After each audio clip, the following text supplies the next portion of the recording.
Banyak pertentangan ajaran agama Sunan Giri dan Sunan Kalijaga, tapi intinya sama menuju pada sunnah. Sumber, https://sanadmedia.com/, artikel penulis, Muhammad Harir. Pekan lalu jagat maya digaduhkan oleh ceramah Ustadz Khalid Basalamah yang membahas seputar tradisi kebudayaan Nusantara, wayang. Dia menyebut bahwa tradisi nenek moyang itu sudah semestinya ditinggalkan, tidak relevan lagi di zaman sekarang karena kita sudah muslim. Sebetulnya adanya silang pendapat mengenai wayang ini bukanlah hal yang baru.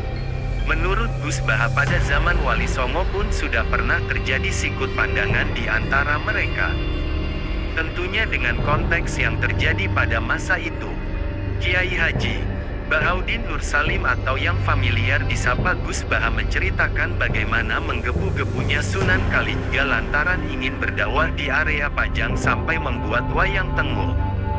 Wayang golek mirip patung inilah yang nantinya akan digunakan sebagai media dalam menyampaikan ajaran agama Islam. Mengetahui wacana itu, Sunan Giri tidak terima dan menghukuminya haram. Sebab di akhirat kelak bakal diminta pertanggungjawaban oleh Allah SWT untuk menghidupkannya, memberikan nyawa.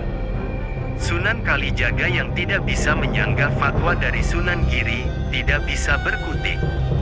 Akhirnya muncul Sunan Kudus, yang alim lagi arif, menengahi pertentangan di antara mereka berdua. Sunan Kalijaga agak tidak tahu hukum Islam karena mantan preman yang jadi wali. Akhirnya ditengah-tengahi oleh Sunan Kudus yang lebih alim, jelas Gus Baha dilansir dari channel Santri Gayen. Sunan yang bernama asli Jafar Sadik ini lantas memberi usulan agar wayang tenggul yang menyerupai patung itu dipipihkan saja. Sehingga alasan pertama yang mendasari keharaman itu menjadi hilang. Wayang ini dibeyokkan saja, agar jadi wayang kulit. Kalau wayang tenggul itu berbentuk patung, kalau rata seperti kulit, sudah tidak bisa dikasih nyawa, karena sudah gepeng semua, papar Gus Baha.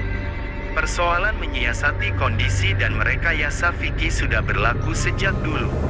Maka Gus Baha berpesan agar setiap daripada kita jangan pernah meninggalkan ngaji. Karena, ketika seseorang rajin ngaji, akan semakin tambah ilmunya maka akan tambah sikap arifnya pula. Teladan Nabi dalam mendidik umat pada sesi pengajian ini, Gus Baha juga mengisahkan Rasulullah sebagai figur yang meneduhkan ketika menyikapi umatnya yang nyeleneh. Alkisah tatkala Nabi mengimami salat, ada makmum dari orang kampung yang malah asyik ngobrol di tengah pelaksanaan salat. Usai salam tanda salat selesai, para sahabat mempertanyakan keabsahan sholat dari kedua makmum ini dan meminta diulangi lagi. Wahai Rasulullah, masa iya sholat kok malah asyik ngobrol? Protes para sahabat.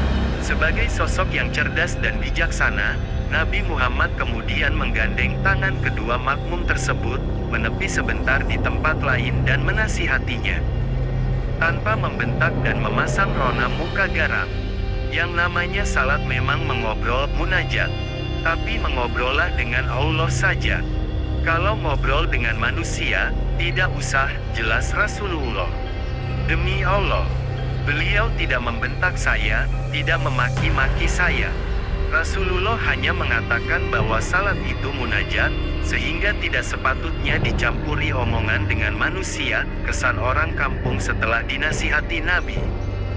Yang namanya mendidik umat memang mestilah bertahap, ia tidak bisa serta-merta dipaksakan berubah secara signifikan. Ia mesti disiarkan secara pelan-pelan. Kalau boleh meminjam gaya bahasa Gusmus, itulah ruhut dakwah, spirit mengajak yang diajarkan Nabi. Dilandasi lemah lembut dan kasih sayang.